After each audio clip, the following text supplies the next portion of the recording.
Okay. So we've heard a bit about kids getting in trouble, and if you think back to the questions that I laid out that have come over the years, about a third or half of them are about the theme of what about the children? So in drug policy, it always comes down to people worrying about what young people, what the impact is going to be.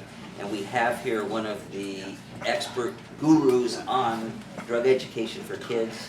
I worked with her for many years. We put on a national conference 15 years ago on drug education, the state of the art. She has, and there are copies here, the booklet that outlines her program, Safety First. And Marsha Rosenbaum is with the Drug Policy Alliance, the leading drug reform group, and many other things as well. But she's going to talk to us a little bit about the state of the art of what we know about drug education and prevention.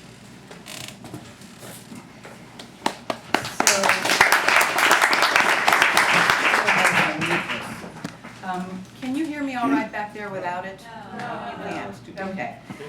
So the issue of the kids, and when I say kids, I mean teenagers, mostly, has been deeply personal for me. I will just tell you that last month when Nancy Reagan died, I began to think back to probably her most famous message, a phrase that she delivered when a young girl in 1982 asked what she should do if someone offered her drugs. And what Nancy Reagan said is, you know what she said. Just say no. Go. Just say no. But this phrase, coupled with a parents' movement at the time, reacting, I have to say, to a lot of what was going on right here in the Haight, in San Francisco, to an escalation in marijuana use among teenagers in the 60s, was freaking parents out. And then we have Ronald Reagan and Nancy's Just Say No. And all of this combined with the escalating at the time war on drugs. And so you get a kind of a, how do we deal with the kids? Abstinence, abstinence, abstinence, abstinence, abstinence only. And I have to admit that in 1982, when my children, who are both in the audience here, were very, very young, I didn't mind Just Say No. I thought, who wouldn't? Who wouldn't want their teenage children, their children, to abstain? But what came after that started to really scare the hell out of me. We had the DARE program, which started the very next year, and most of you know about the DARE program, which was all about Just Say No. It was all about abstinence, and it was all about scaring the bejesus out of the kids by using I want to just quote you some of the scare tactics that were in there. And in fact, I learned about them first from my daughter Annie, who is, where are you, Annie? She's back there. I know she is. She's not to raise her hand though. She's there. She came home from school at the age of 10. And she said to me, so Mom, and remember, at this point, I have been a National Institute on Drug Abuse researcher myself for 10 years, studying heroin addiction mostly. And she comes home, very precocious child, and says, Mom, I know everything there is to know about drugs. And I thought, I didn't know where to go with that remark. I said, so Annie, what do you mean? And she says, I am a graduate of DARE. I'm a DARE graduate. And I said, so like what'd you learn? What? And she says, well, Mom, she says, you may not know this, but when a person smokes marijuana, this is what happens. And you have to imagine this, okay? So she drew a picture on the chalkboard, and the picture was that she drew a big circle, And inside the circle, inside of this big circle are little circles filling up the big circle. And then she takes an eraser and she erases half of this big circle, half of the brain cells. And she says, Oh my God. Mom, when a person smokes marijuana, half of their brain cells get erased. And I thought, oh my God. This kind of message isn't going to stick for very long. But there were those kind of messages that came across in drug education programs that proliferated in the 1980s. DARE was the biggest, 80% of school districts. But they were everywhere, and it was all about abstinence, which, again, good idea, noble goal. I wasn't sure it was so realistic, especially since I live in San Francisco. And, you know, that said. But the programs were all about abstinence, and any kind of program that wasn't all about abstinence, that had any component that had anything to do with, for example, safety, or what we now call harm reduction, was censored. There was a wonderful book that came out about that time by Dr. Andrew Weil, and it was called From Chocolate to Morphine, Understanding Mind. And it was all of that. It was a balanced book. It wasn't advocating. It wasn't objecting. It was all of that. It was just a variety of drugs were listed in here, and good. Anyway, that book in 1983, when it came out, was banned.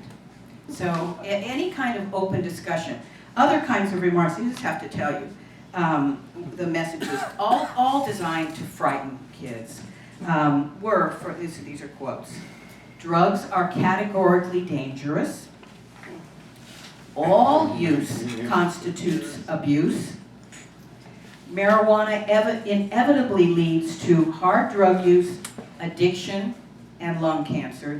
Note the word inevitably in there. And this is one of my personal favorites. Boys who smoke marijuana will grow breasts. So those were the messages, and that you heard. And any of you young enough to have been in drug education programs at that time will remember these kinds of messages, and all of you will remember the messages that came across in the media, like the very famous fried egg commercial. Oh. This is your brain, this is drugs, fried egg, this is what happens to your brain.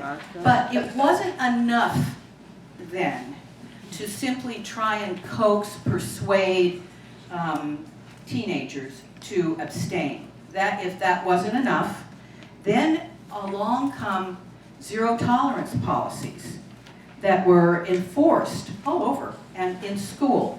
So that this created actually zero tolerance, where a kid could get busted for actually bringing an aspirin to school.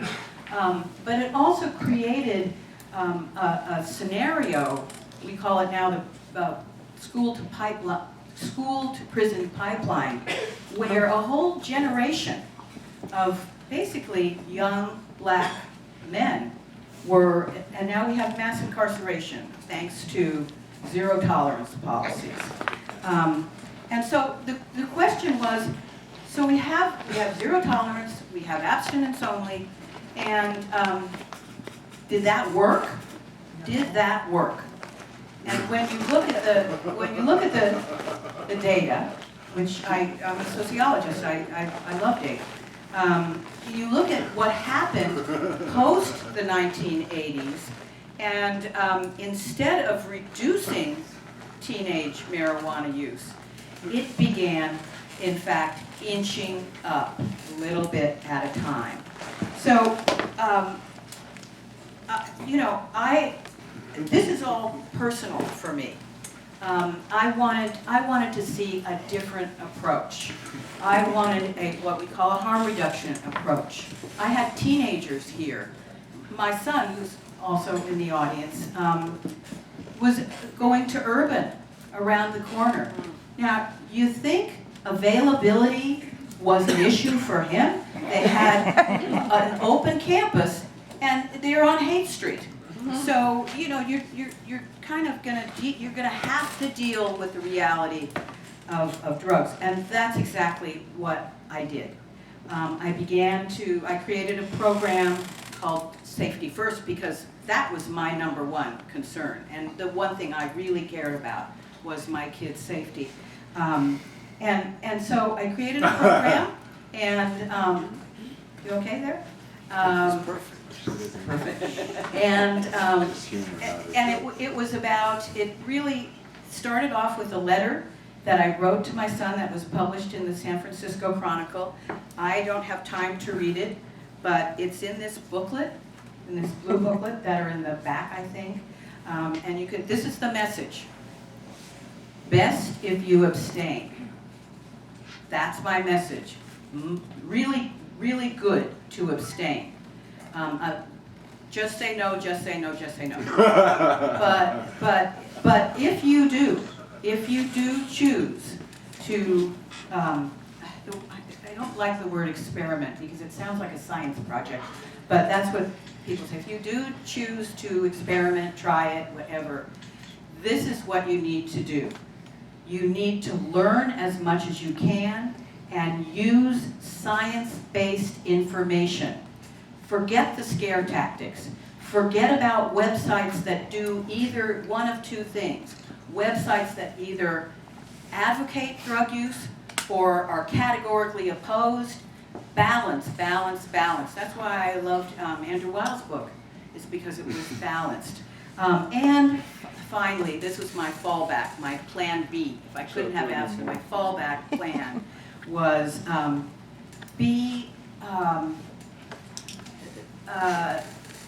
know that you can call us, the parents, and the parents of their friends, anytime if you're in a compromising situation, and we'll come and get you, no questions asked. Just, it's all about safety. Now, this message I've been delivering since 1998, and what's changed, and I think it's changed here, I'm wrapping, is that there's a new approach, because there has to be a new approach. You can't continue with the same old about marijuana when it's maybe possibly gonna become legal soon. You can't do it. And so the approach is just know what you're doing, be careful, safety first, and real, honest, science-based information. And that's, I think, what schools and parents are doing now. So Nancy Reagan's, just to conclude, Steve, is, so what's happening is that just say no is being replaced with this notion. It's still just say no, but the no is K-N-O-W. Okay.